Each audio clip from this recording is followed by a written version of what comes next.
This video is brought to you by Dr. Kristen R. Bromley's Guitar Method Book Series and Online Music Academy. Hi, I'm Dr. Kristen Bromley. Welcome to my online academy. It's so great to have you joining me here in these online lessons. This is lesson 49 in this mini course that is all about flat picking. In this lesson, we're going to build on what we did in the last lesson by looking at an extension for the C major pentatonic scale and how we can do some alternate fingerings when we're improvising melodic fills with that scale. So let's go ahead and dive in. Now, down in the description below, there's a link to download the sheet music for this lesson. Flat Picking Fun number 14. So you're going to want to go ahead and grab that so you can see these licks and the scale and play right along with me. So we're going to go ahead here and jump in and get started. So in the last lesson, we learned how to play the C major pentatonic scale, which has the notes C, D, E, G, and A, and then starts over again with C. We learned how to finger that right there in first position. And now we're going to look at how we can do this with a little bit of an extension or an alternate fingering.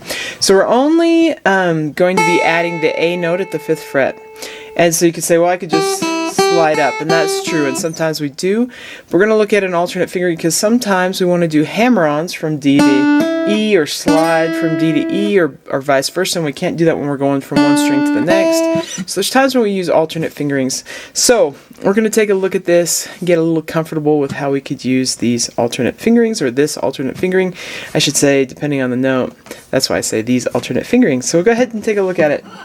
It starts out the same.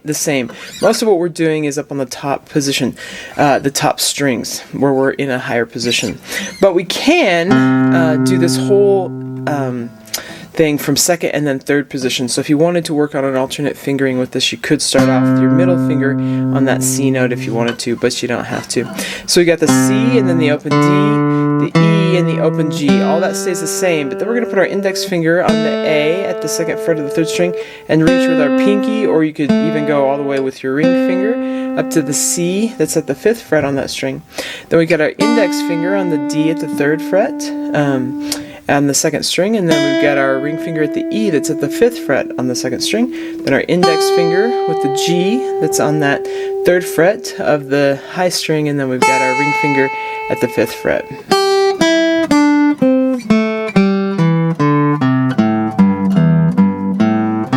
And the rest of the notes are in the same place, but you can do the alternate fingering if you want to. Sometimes it just depends on what you're playing and what feels the most natural. So I'm going to go ahead and play through that without talking here. So you go 1, 2, ready, and...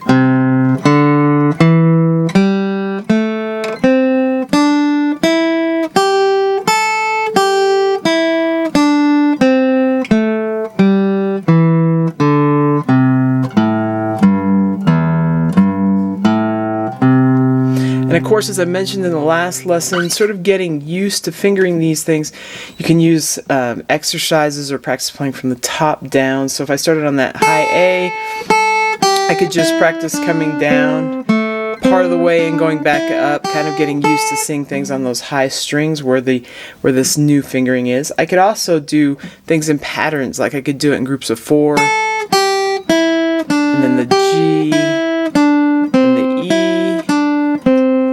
the D, and so on. Now groups of 4 work nicely because we have 2 notes per string. In most places we do have this one spot with 3 notes, but it works nicely. You could also do groups of 3.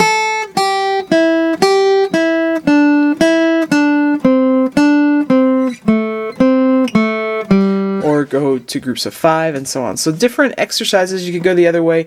I went descending, but you could do the same thing, ascending.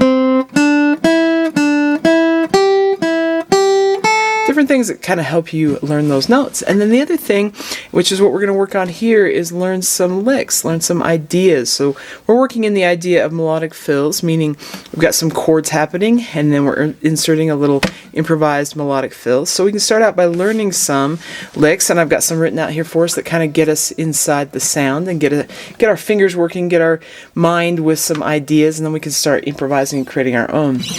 So I'm going to go ahead and walk us through these different licks that I've got here. So right there on that first page, we got the second line where we start these off. And this first one, it sounds like this. Do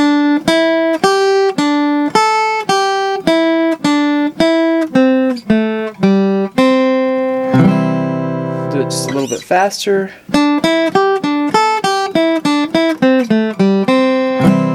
Put it in context with the chords. So if we were playing this, we'd be going back and forth with these chords. I should say the strumming pattern is the same as we did in the last lesson, and I've done previously a lot with the C chord, where we're alternating the bass note between 3rd fret on that 5th string, 3rd fret on that 6th string, with the down up strumming in between. So bass, down up, alternate.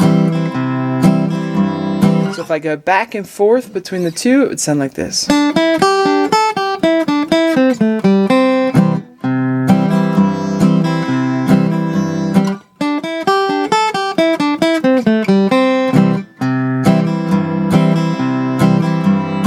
You can do that over and over at various tempos, get that idea down. It's a great thing to do. Okay, let's take a look at the second one then. So the second one sounds like this.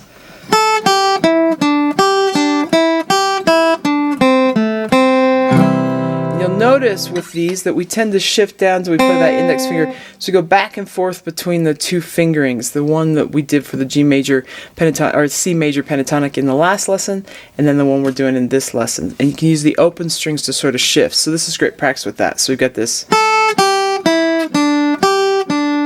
And then I use the open string to take my hand back down to 1st position instead of 3rd position. So this one sounds like again.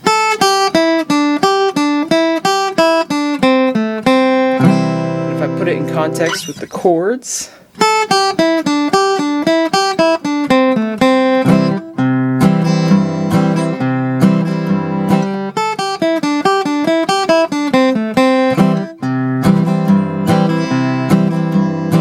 so that's how that one works. Okay, let's take a look at the third one. This one has a hammer-on, or you could do a slide.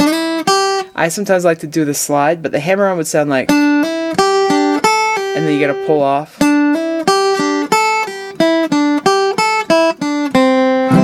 Or if I did sliding,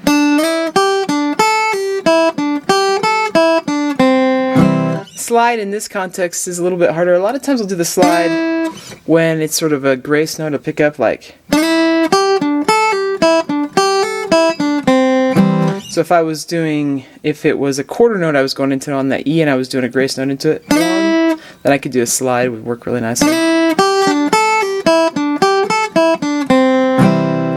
And when I keep playing this, sometimes I'm playing that E open, sometimes I'm on beat 4, and sometimes I'm playing it with my ring fingers. So you can do alternate fingerings with these if you want to. But as written, it sounds like. If I do it a little faster.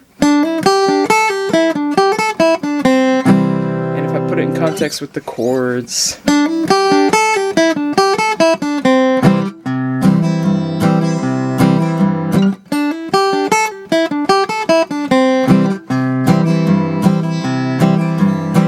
And okay, we'll go on to the next one here.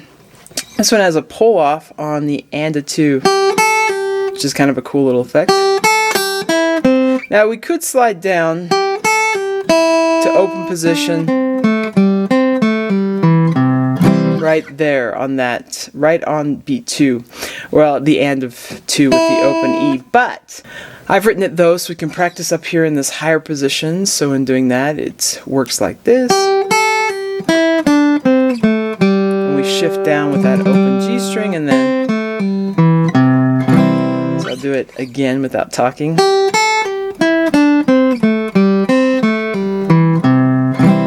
a little faster. And I'll put it in context with the chords here.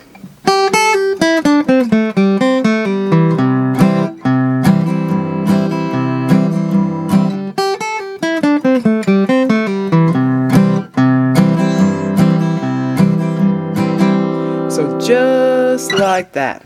Okay, we'll take a look at the next one then, and it sounds like this.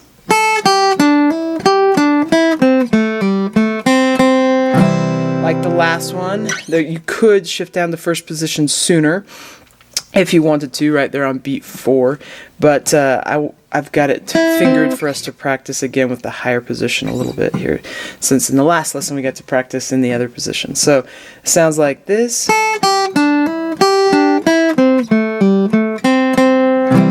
Point out that going from the E to the C at the 5th fret, there on beat 4, I'm doing a roll. I'm sort of flattening my finger out so I don't have to pick my finger up and put it on the next string. I've just got it flattened out so I can play the E and then the C. You kind of learn to anticipate those things naturally the more you play. So let's go ahead and I'll do that one just a little bit faster.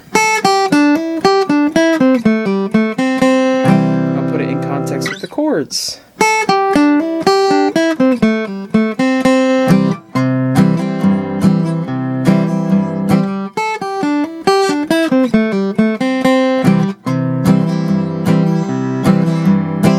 That's how that sounds. Now, the next line, you've got the slashes written there, and it has you target the 3rd beat and that strum. So you can improvise your own. You can just make them up. So, for example, if I were to just go ahead and improvise a couple, it might sound something like...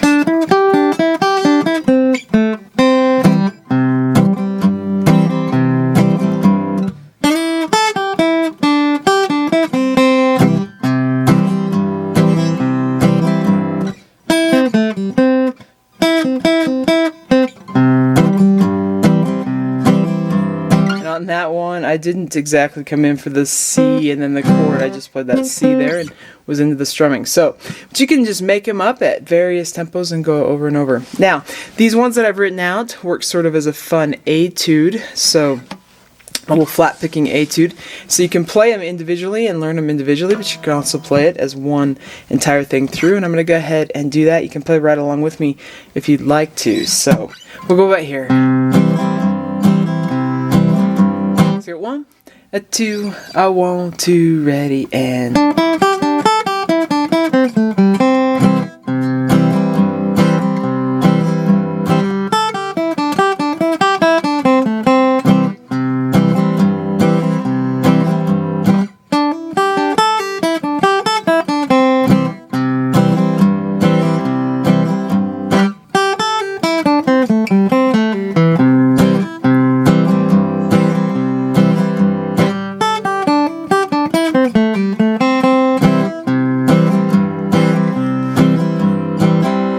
course, you can continue and improvise your own. So those are some ideas. Super fun. Alright, so that wraps us up for this lesson. I hope you're having fun with this. I think this sort of thing is super fun. In the next lesson, we're going to add in the flatted third, which turns us into a major blues scale.